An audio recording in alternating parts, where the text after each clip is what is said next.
Good evening, everyone. We're going to get started right now. If everyone can please take a seat, and I promise you can continue your conversation later. Okay. Good evening, everyone. Good evening, good evening. I'm Miller Saltzman, Director of Policy and Partnerships at JPAC and also Director of our Ethnic Studies Coalition. We're really excited to have everyone here. Ethnic studies has become a very important issue to our community. JPAC and the Jewish Caucus have been working on this issue for many years. When the first draft of California's Ethnic Studies Model Curriculum came out in 2019 with explicitly anti-Semitic content and anti-Zionist content, it stoked a lot of fear in our community. We all know this well. JPAC and the Jewish Caucus worked together to fix this, and in 2021, the state's revised version of the model curriculum addressed most of the major concerns we raised. Still, we're seeing both anti-Semitic and anti-Zionist content throughout our state being included in the teaching of ethnic studies.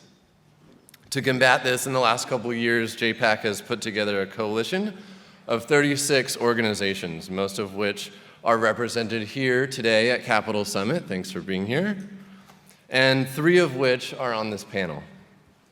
Our coalition has been leading the statewide response to ethnic studies with a grassroots and grass-tops approach. At the grassroots level, we have regional councils that develop relationships with school leaders and respond when harmful content is included in proposed curricula. And our grass-tops approach includes data collection, content creation, union and higher education strategies, and of course, a legislative approach. That has led us to develop AB 1468, our ethnic studies bill, which we've been working very closely with Assemblymember Addis and other members of the Jewish Caucus on. I'll let the Assemblymember speak more to the bill and its process in the legislature. So now I'll pass it to Ty Gregory, CEO of JCRC. Thank you so much, Ty. Of course.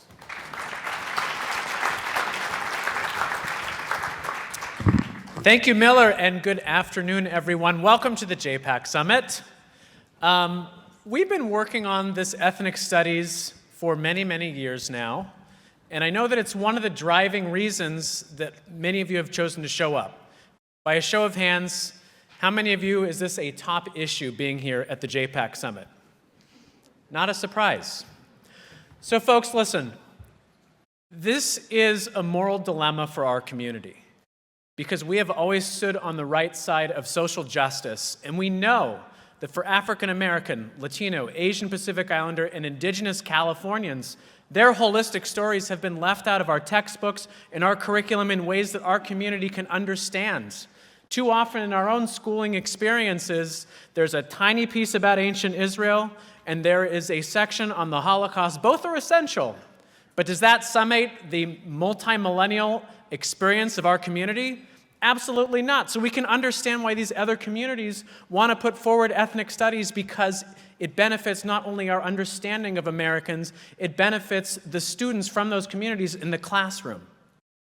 And at the same time, many of us are fed up. We're fed up by what's happening in the flawed implementation of curriculum. We're fed up by many of us feeling ignored by superintendents and school board members. There are many allies across the 1,000+ school districts, including an incredible board member on stage with us this afternoon. But I know that there is a combination of deep frustration, fear, consternation, and concern about where this is headed.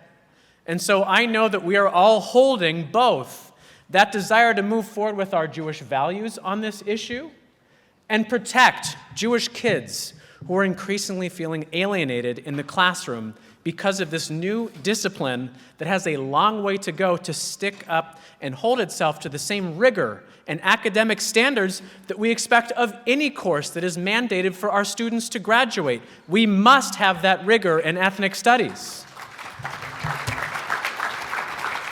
So, you're not here to listen to me. We have 4 incredible experts with us. So I'm going to lead a panel, and then we're going to turn to Q&A for a few minutes. They are going to be Qs, not conversations, cues. And I will cut you off accordingly so we can take more.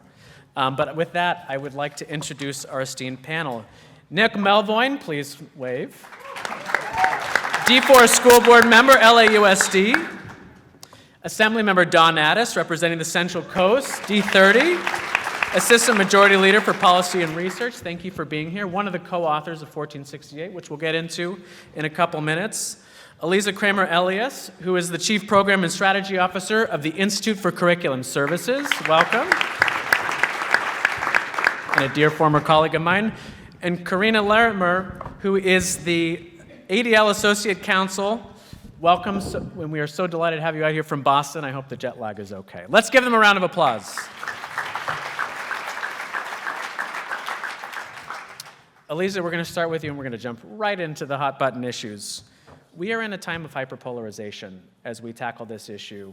The national scene, the state scene, the local scene, and you and ICS have a very particular agenda pushing our community's understanding into the curriculum, both within ethnic studies and beyond. So I'm hoping you can set the stage by reflecting on how we're doing this work in this moment of hyperpolarization, not only between the left and right, but within the different factions of the Democratic Party, which may be the more relevant frame for California politics. So how do you think about doing this work in 2025?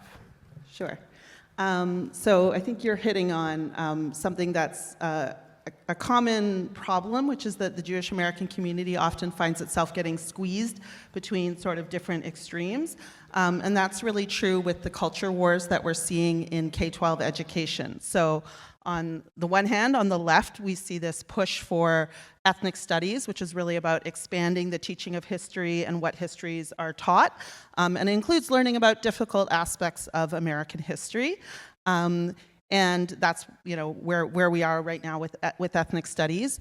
And there are some within this camp that don't think Jewish Americans belong in ethnic studies at all. And as Miller mentioned with the ethnic studies model curriculum, the first draft really excluded Jewish Americans altogether. And the only references that were there were deeply anti-Semitic and problematic. So that's sort of one strand of the culture war happening on the left. And then on the right, we have a culture war that's really was fueled by the last Trump administration's executive order on race and sex stereotyping, which focuses and has manifested in many states passing what are known as anti-CRT bans. And these bans look a little different in every state, but they really focus in on sort of prohibiting the teaching of divisive concepts, or talking about the importance of teaching controversial issues and all sides of a controversial issue, which on the face of that sounds really good, except that if a teacher decides that teaching the Holocaust is controversial, how do you teach all sides of the Holocaust? And that is a challenge. And so on the one hand, we've seen a chilling effect happen in education, particularly in red states that have these anti-CRT bans, where teachers are afraid of teaching divisive concepts. And that can include teaching about Jewish Americans, because diversity is part of the Jewish American experience. And if diversity is a bad word, and it is in some of the latest executive orders that have been released, how do you teach about Jewish Americans? If there's a focus on teaching only patriotic history and positive history, well, you also have to talk about difficult things in teaching Jewish American history and experience. So that's the squeeze on one side, and I mentioned the squeeze on the other. And so I think, Ty, was embedded in your question a question also about how do we talk about sort of Jews in this moment? I'm going to make that the question. All right, so I think that when we find ourselves being squeezed, as we are finding ourselves in this moment, I think a couple things are really important for being successful in what we want, which is we all want to see the teaching of Jewish American identity, history, and experience in K-12 schools. And so I think one of the things that's critical to that is really having a strong understanding of each state, and in the case of California, understanding the education policy that governs a particular state. So in California, we have the California History Social Science Framework, which guides the instruction for history and social sciences. We have AB 101, which is obviously mandating the teaching of ethnic studies, although not mandating a particular way of teaching it, which is where we get into some of the tricky things. And so I think that by focusing everywhere on understanding the state standards, that is a way that we can make sure that when we're trying to encourage the teaching of Jewish American experience, that we're connecting it to specific state standards, and that's really important. I think the other critical thing is really helping teachers understand more about who Jewish Americans are and the complexity of Jewish American identity. For one, Jews are not a monolith. We are diverse, and we might not use that word everywhere because of the connotations of that, but we are not a monolith.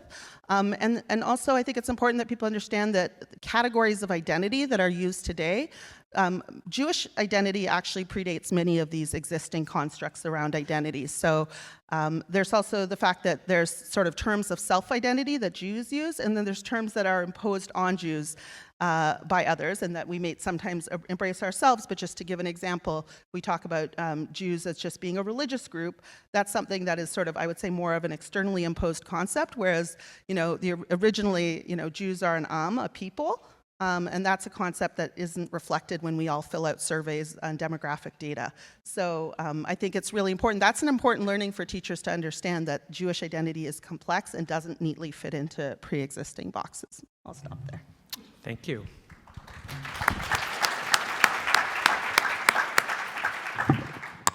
Nick, you're a school board member in a behemoth school district. And raise your hand if you have kids in LAUSD. Who's in the audience? Great. So you got some constituents here probably, Nick. But I think it's really important for us to be able to peel back the onion in terms of how you think about being an advocate for our community on the school board, both in terms of navigating the challenges and finding ways to explain our community. So can you give us a little bit of sense behind the scenes on how you think about exercising leadership as a Jewish school board member and standing up for our community on this issue? Yeah, well, one, it's nice to be with you all, and thanks for joining us. Even if this panel had the benefit of inertia, you did not have to leave your seats to join us. But I just want to start with a quick anecdote. I was speaking a few years ago at Taft High School in the San Fernando Valley. It was a Black Family Empowerment Summit. And when I was there, the founder of this organization called the Village Nation is a guy named Fluke Fluker. And I was asking Fluke, why did you end up starting this organization? And he said when he was teaching in the district, he also in the evenings was a coach. And one day he saw one of his young students kind of, as he tells it, like skipping out of class. And the student asked where Fluke was going as he was walking to the parking lot. And he said, I'm going to my second job. And the kid said, well, that's funny because I'm going to my second school. And Fluke said, oh, what do you mean your second school? And he said, I'm going to Hebrew school. And Fluke said, oh, interesting, what do you learn there? And the kid said, nothing much, just how great my people are. And I love that anecdote because that is what inspired this gentleman to start something for the African American community so that they would feel a sense of pride. And I say that because I love how this conversation is framed in this room. There is a way to teach the less glamorous sides of American history and represent, especially a district that I represent, 90% kids of color, 85% kids in poverty, teach that history without being anti-Semitic. And that's the crux of it. And so when I think of Ty's question, I think of tackling it in three different ways. One is being clear about what we're trying to do and what we're not. Two is being proactive about anti-Semitism.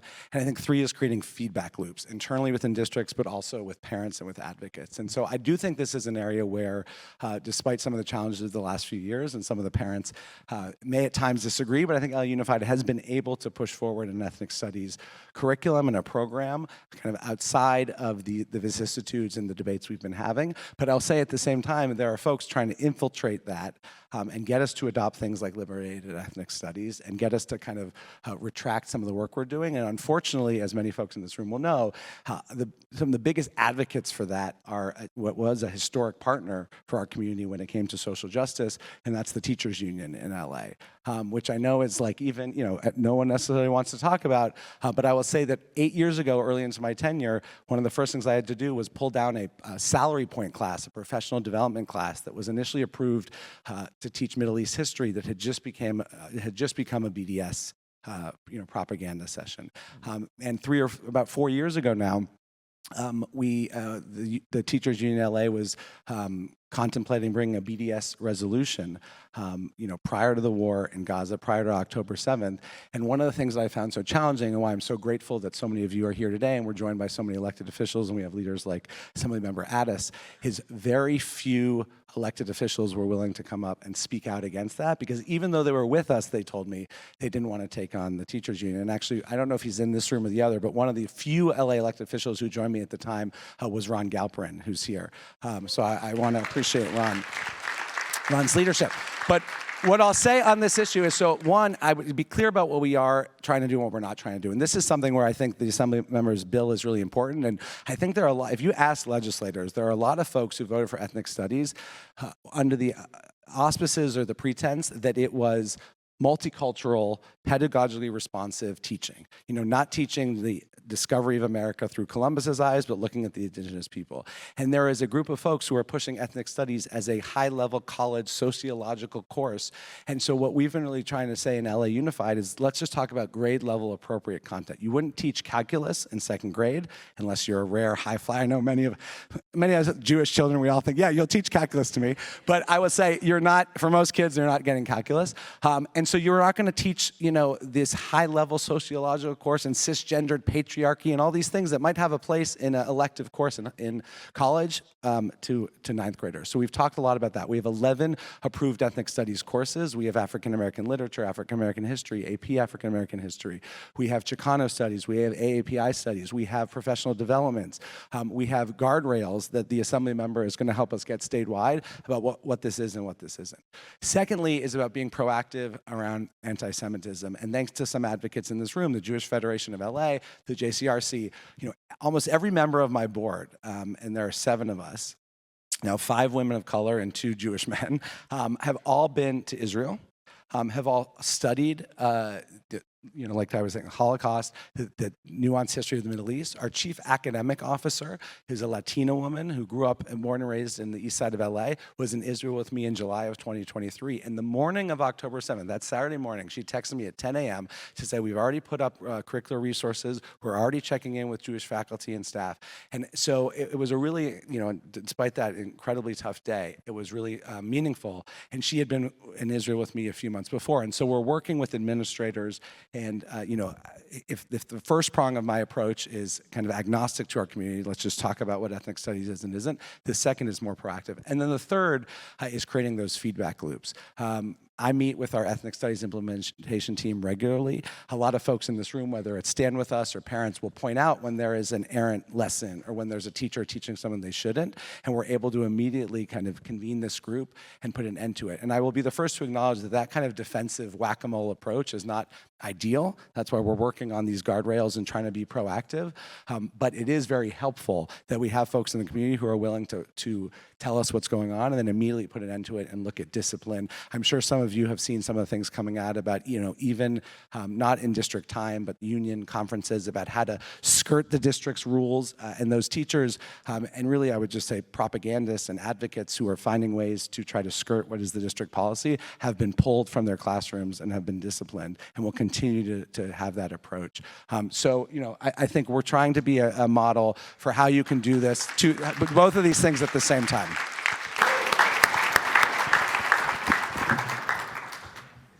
Thanks, Nick. Corena, many of us saw with awe that you led the fight to take Santa Ana Unified School District to court, and you won for our community.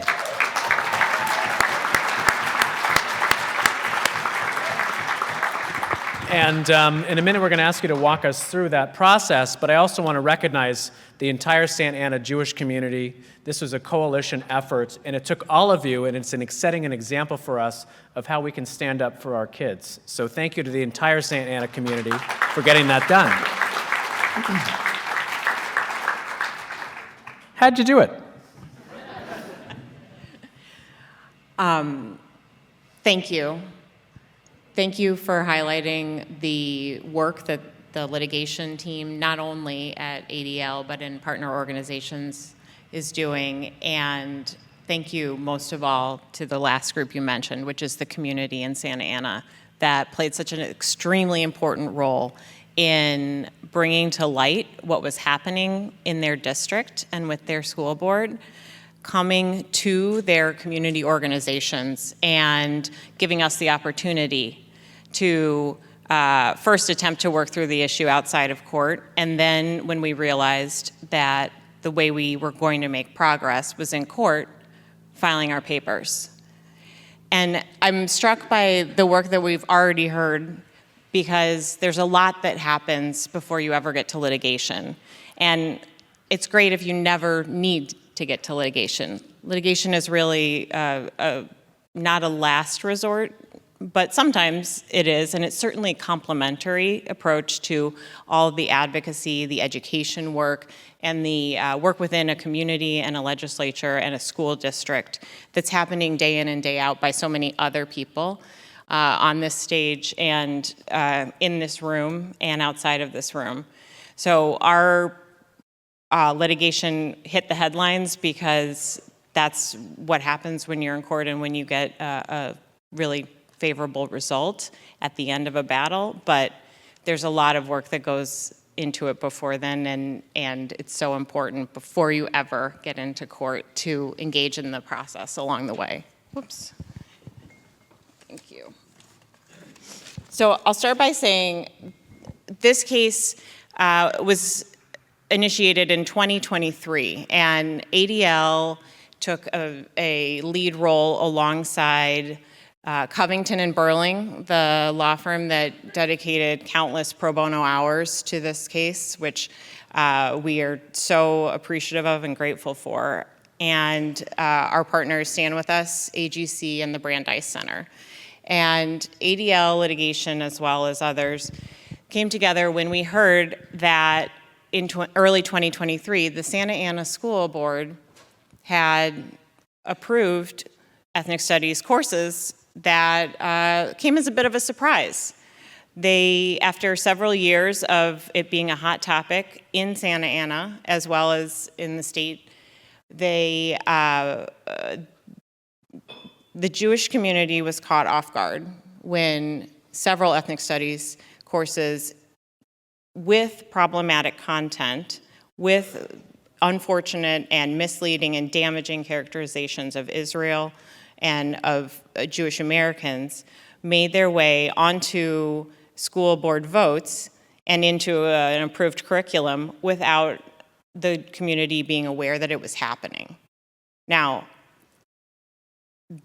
that is problematic in general. It's particularly problematic in the context of ethnic studies courses, because this has been an issue within the Jewish community, within Santa Ana's school district and school communities for several years. The Santa Ana district actually had a graduation requirement in place in early 2020 and had been hearing from their Jewish students, their Jewish teachers, their Jewish parents about a desire to be part of the ethnic studies curriculum that was being developed.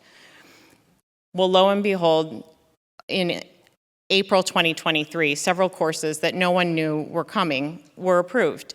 And a single member of the public found out about it in time to make a comment at that April meeting. With everyone who had been engaged in it up until that point, with everyone who was listening, it seems odd that only one person knew enough to come and talk about it at the meeting. And so as we began to engage, at first we were seeing they weren't giving proper notice on their agendas of what was going to be discussed. We saw that they took in their March meeting the opportunity to read into the record for a sum total of 30 seconds the names of the courses, and they counted that as meeting the first public notice requirement of what was going to be taught as part of these ethnic studies courses. So when we first approached this, we were thinking, hey, there's an issue with open meetings laws. There's an issue with transparency. We went to the district. We were not able to resolve the issue without litigation, and we were certainly, ADL was not the first to try. There were other organizations involved, and ADL acted as counsel for a coalition of organizations, of synagogues, of community members. So we were acting as a voice of a group. And that was a voice of a group that had already been engaged in this fight long before we took it into a litigation posture. What we found out after we filed our case and had the benefit of discovery in court was pretty stunning and led to the ability to reach a result once the district knew out in the open what we were seeing and what everyone else was going to see. We were seeing that the school board had in fact created a task force or a subcommittee that to which it delegated the creation of the ethnic studies curriculum. But it put on that curriculum task force several of its members who had expressed anti-Israel bias already, and they were clearly working to find other committee members who shared the same view of what ethnic studies was. And in fact, they brought in folks who had been involved in the creation of the rejected 2019 model curriculum, despite AB 101's directive that the rejected parts of that model curriculum not be used in local curriculum development.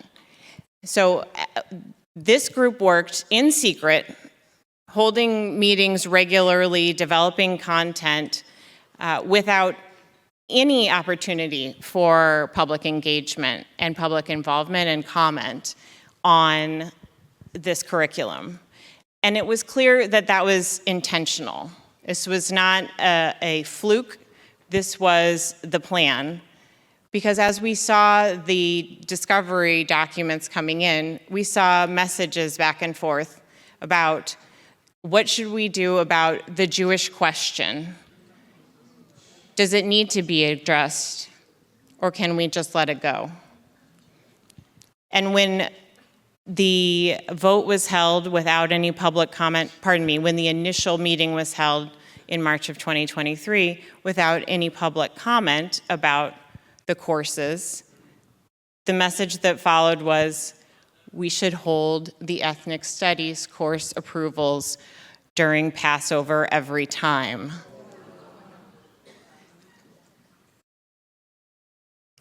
Exactly. You almost don't need to make any legal argument on this case because the facts were so bad. There's this saying in the law that if you don't have the facts on your side, you argue the law. And if you don't have the law on your side, you argue the facts. We had both. But really, the facts in this case were so extreme.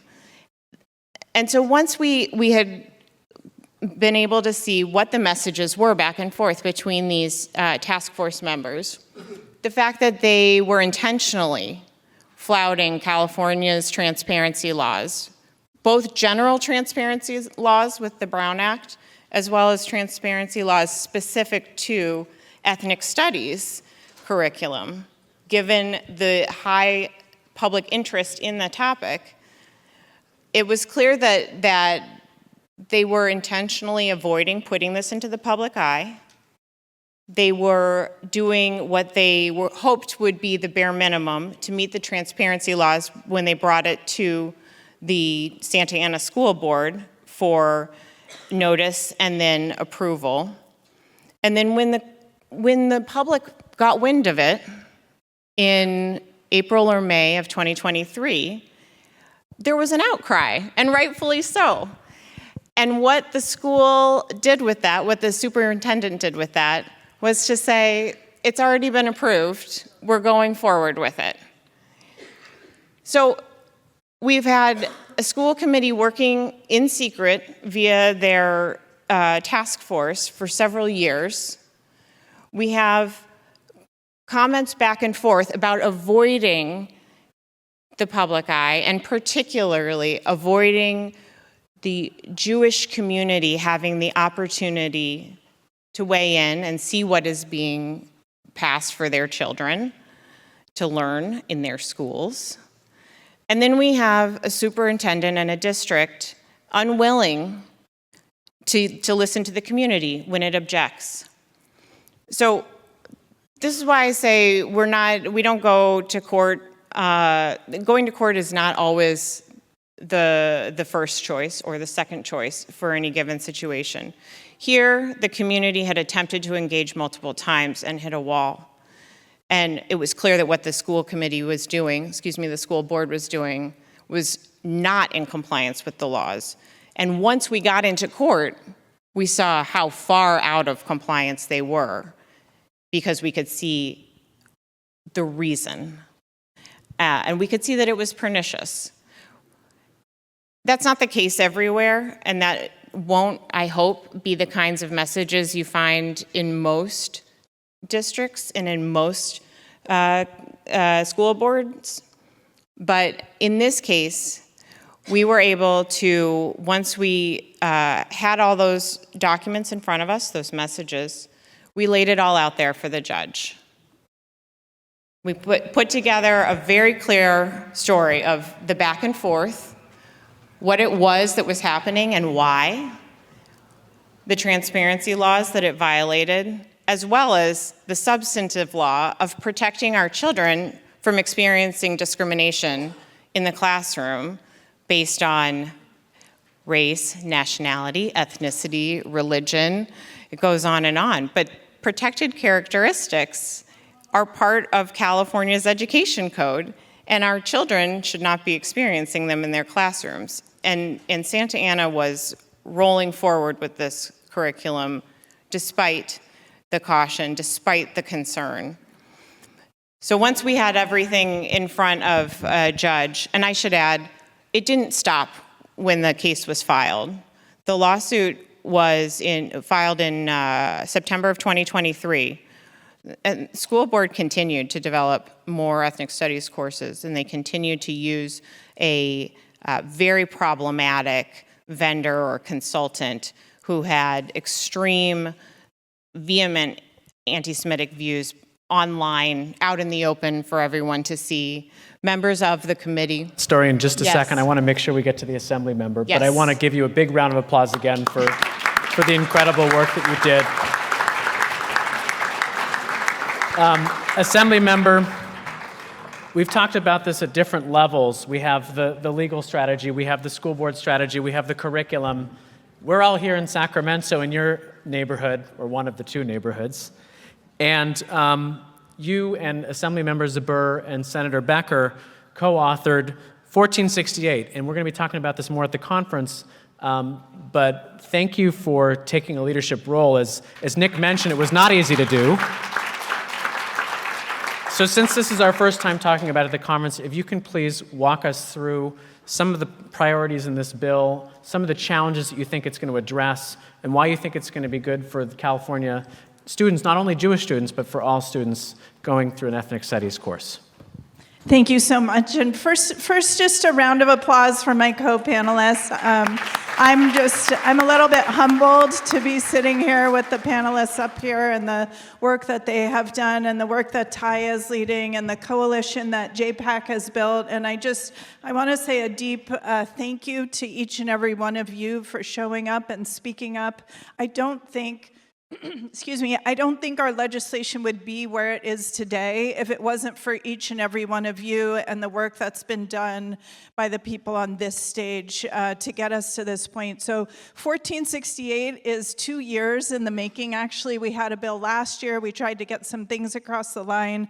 We hit a lot of walls with that. We came back this year with a bigger and more robust piece of legislation that is meant to get at the root cause of what is going on in ethnic studies. And I can say that much of this, I have to say thank you also to Assemblymember Zabur, who is the lead author both last year and this year, and State Senator Becker, who is just such a champion and has talked about what's going on in his school district, and the number of Jewish organizations, the 54-odd Jewish organizations that are supporting the bill. But much of this work for me is really informed by my work as a classroom teacher. So for 21 years, I was in the schools. I taught special education, and I taught students with who are learning English as an additional language. And what I know deep down to be true, and what I think all of you know to be true, is that students, particularly at the K-12 level, particularly in 9th through 12th grade, have to feel welcomed and affirmed in their classrooms.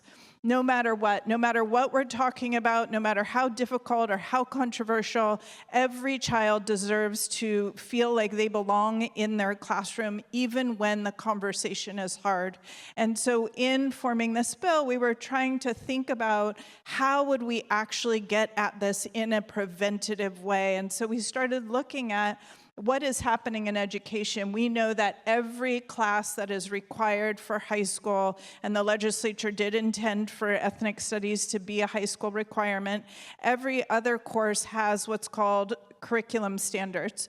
And it's a way for teachers and school districts and school boards and parents and students to know what children are supposed to learn and do when they leave a particular course. So if your child's in 3rd grade, you know they're supposed to learn this thing in math, that thing in English. If they're in 9th grade, they're supposed to walk out of ethnic studies having this knowledge and this set of competencies. And because of the way that ethnic studies was rolled out, that never happened. There are no state curriculum standards for ethnic studies. So that is one piece of the bill, is that we need a team of folks that can come together, making sure that Jewish voices are absolutely included to get this right, to make sure that we are telling the stories of African American, Latinx, AAPI, and Native American students in real ways, but that we are doing that in a way that creates a welcoming and affirming environment for every single student. So one piece of the bill is around creating those curricular standards. Another piece of the bill then is to align everything we do to those standards, meaning that if a contractor comes in, they have to be providing materials and professional development that are aligned with what we as a state of California have said, this is what ethnic studies is supposed to be, so that we let go of the rogue actors who want to bring their own politics into the classroom, whether those politics be anti-Semitic or anti any other group of students. Contractors should not be doing that, point blank.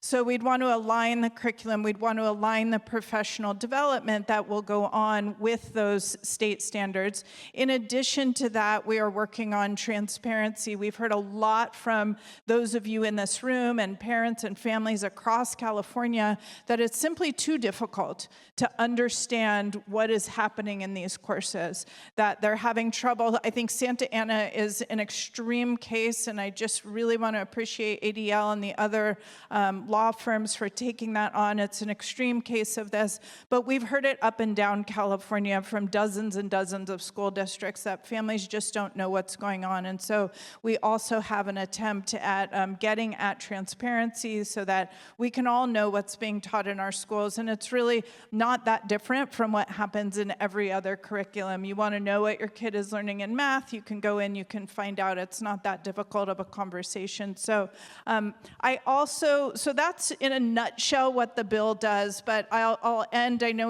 we're short on time and want to maybe get to questions, but I do want to also say thank you to our diversity caucuses. You may not have seen, but recently, last week, the Jewish caucus, the Black caucus, the AAPI caucus, Native American caucus, and the Latino caucus came together, and our chairs put out a joint statement saying that anti-Semitism is wrong.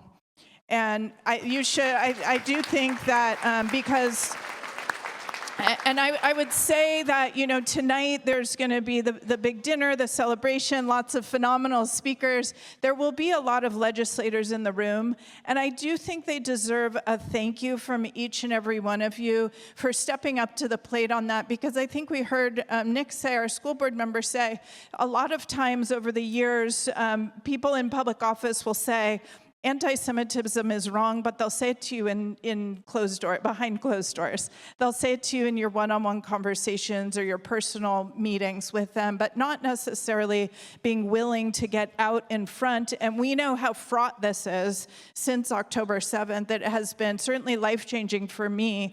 When I talk about October 7th, it's a when I talk about anti-Semitism since October 7th, it's a much different conversation. I think we've all faced that. And so to have legislators from every diversity caucus stand up and say, this is wrong, we're going to address it, we're going to come together in unity, we're going to make sure that we root it out of our schools, is a really momentous thing. So we are here. The last piece I'll say is that the Jewish Caucus has made this ethnic studies legislation our only piece of priority legislation for this year. So we have one bill. Thank you. And I'm one of the vice chairs of that caucus. We have one bill. We had a lot of conversation about were we going to do that? Were we going to take this kind of bold stance on what is happening in our schools? And every single member agreed and said, let's go. We need to address this. We need to do it today, and we need to do it with urgency and with strength. So thank you.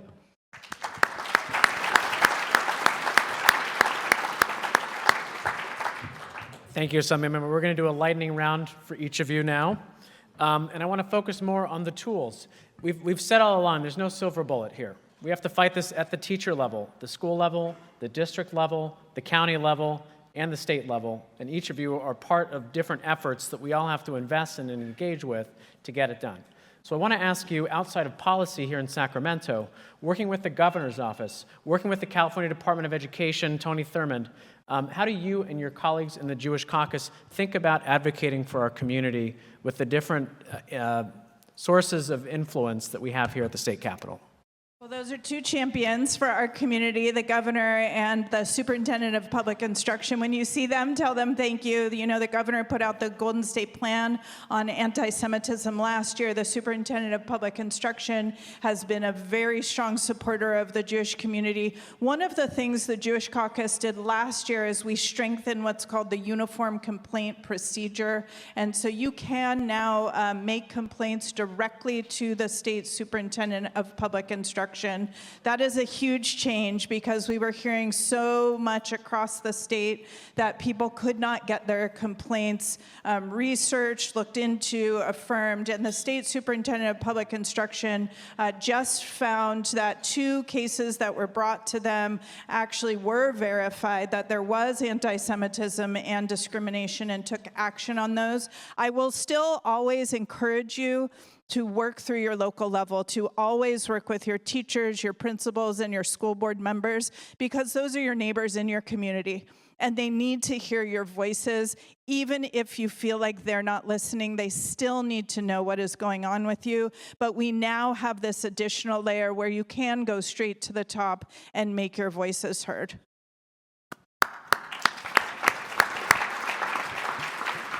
Thank you, Assemblymember. Continuing with our lightning round on the legal front, many of us are thinking about our own school district and wondering, maybe our case wasn't as extreme as Santa Ana, but do we need to think about this? For example, Pajaro Valley, which is actually in part of your district, we saw this horrible exchange, openly anti-Semitic rant from 2 school board members, and a lot of us are thinking about that now. So for people here that are thinking about the legal track, which has its place, is not the only tool, how should we perceive the legal track in this ethnic studies fight? It's critical to be the eyes and ears in your own communities, and that was a big part of the Santa Ana case. We had community members who were watching for agenda items. They were paying attention to what was happening in their district and with their board. And when things went sideways there, they enlisted the help of their organizations. So your local federation, your local ADL chapter, other trusted organizations. And the reason that this is important on the legal front is because a one-off story or situation can sometimes be a difficult legal case to take. But if we are hearing from numerous community members that there is an issue, if there is something that's happening again and again, we're seeing a pattern or we're seeing a broad impact, then it's easy to see that there is a reason to pull these people together and see if there is a litigation option at all. And if there is, does it make sense here? There are a lot of times when a community doesn't want to proceed with litigation, and that's a very reasonable and often the better path. But coming together and bringing others who have experienced the same things that you are hearing about or experiencing and sharing them with organizations like ADL allows us to see sort of with a broader lens what's happening and whether there's a case that we should be putting together.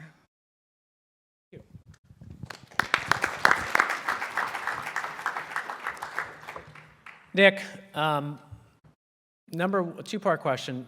As you think about our work building relationships with school board members like you, what is effective?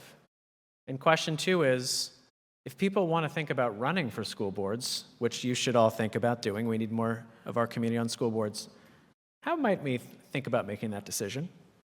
Yeah, well, I'm shocked that after seeing school boards on nightly news during COVID and then this example, you're not all chomping at the bit. But it's actually these examples why we need you. So I'll just, a quick thing. So my surname is Melvoin, but originally our family name was Mailworm. It's German, and it means flower maggot. Jews in the old country, we had to buy our names. We didn't have a lot of money, so we got flower maggot. And I wish my great-grandfather was still alive, because I've always wanted to ask him, like, what else was available for the money?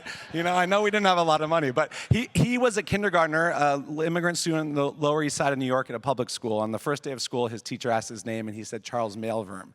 And the teacher misheard and wrote Charles Melvoin. And now, talking to my fellow teacher over here, I think now we'd hope that kids would correct us and say, you're not pronouncing it right. But then he went home, and my family changed our name because that was what the public school teacher said. And I tell that story because my family knew then what so many of us still know today, which is that the elevator of opportunity in this country is through our public schools. And I think, as American Jews, even if we're not personally involved because we're at independent or parochial schools, we can't have a just society without strong public schools, and we can't have strong public schools without great school boards. So I'll answer the second question first, which is just please do get involved. I think, because you're already here, you know the importance of local government. But the number of times, and I'm sure I'm not alone on this stage and in this room, being so frustrated when people can tell you everything that's coming out of the White House, but when you ask them who their state assembly member is, what is that? When you ask them who their city council member is, but the things that are affecting your daily life, public safety, climate, crime, education, it's all our local representatives. And so being here is the first step. Telling your colleagues, getting involved, supporting school board candidates, whether that's through your financial donations or knocking on doors. And in a lot of districts, one, folks run unopposed. Two, they run, kind of through an inevitability, and so it doesn't take as much as you think. LA is a unique beast in that we have this full-time board, and these are multi-million-dollar races. But if someone wants to run and take my job, please, you can have it. But so I would encourage you to get involved in certain ways, and if you're not running for office yourself, you can again join the local PTA or go to your board meeting. I'll say, and then this ties to your first question. I did not know there was a school board in LA when I was a teacher in the district. I thought the mayor controlled the schools. That's just what made sense to me. And when I was a new teacher in 2008, 2009, and I was getting laid off, and in the city and state, we lay off teachers based on seniority, I learned about the school board. I went. At the time, public comment was 3 minutes, which I thought was way too much time. Or way too little time. Now I think it's way too much time. And it was the first time I advocated, and that is what catalyzed the path for school boards. So, show up to your school board meetings. I mean, it's crazy hearing that in that first kind of public meeting, there wasn't anyone there. And then the first question is, reach out, build relationships, hold us accountable, whether that's coming to board meetings and advocating for your position or emailing our office, showing up at your local school, doing service projects together, and getting to know school board members who might be not of our faith or even of our political leanings, and doing things like breaking bread. I mean, I mentioned earlier that I think every one of my colleagues has been taken to Israel. I've had my colleagues over for Shabbat dinner, and we've talked a lot about kind of how to start from the things that we agree with and then move out, as opposed to doing the opposite. And so I would say continue to advocate, and I will. There are times that obviously we all know, honey catches more flies than vinegar, but there are times for that advocacy, but also take an issue that you may agree with a school board member on. Maybe right now it's immigration or climate justice, and build that relationship. And then when you get to know that person, start to talk about other issues. I found that that's a more effective strategy than maybe just kind of lobbing emails in around ethnic studies when you haven't built a relationship with that board member yet.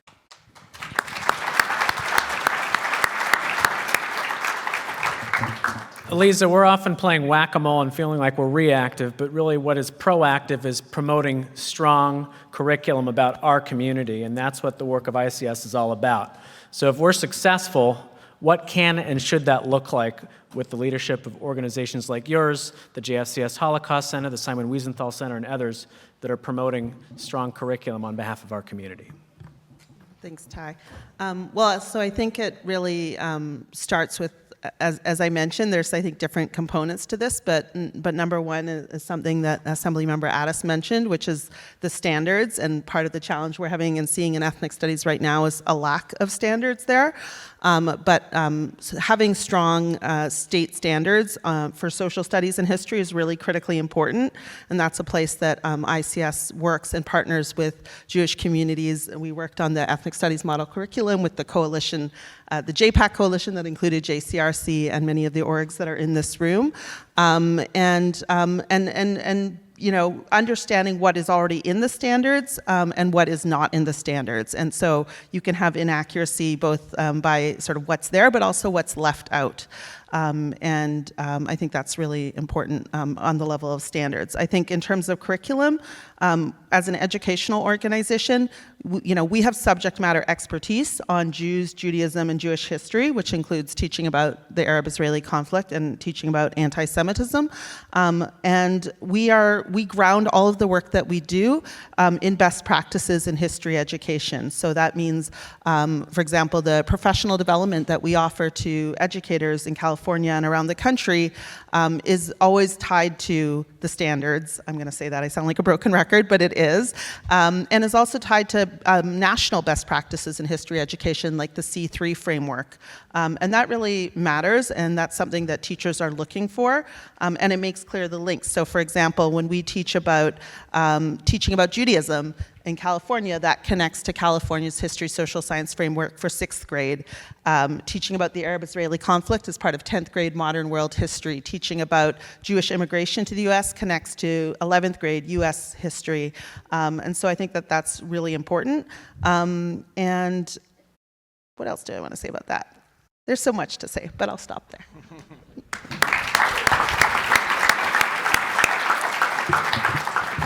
The last thing I want to say is I want to challenge everybody in this room to think about what they've heard and find a way to plug in. We're all doing that here. We're all going to lobby on 1468 tomorrow. But on the local level, the state level, with teachers, getting and building your own coalitions like they did in Santa Ana, there is a way for each person in this room to plug in and make sure that our community can stand on its 2 legs and be proud to send our kids to school every day. We can do this, and I want to thank all of you on this panel for leading the way.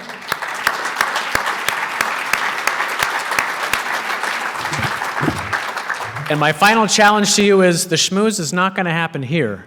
The schmooze is going to happen on the 2nd floor where there's reception, there's going to be drinks, there's going to be nosh. So please take your conversations to the 2nd floor. We have scores of legislators waiting to meet you. This is where we have those important conversations, everybody.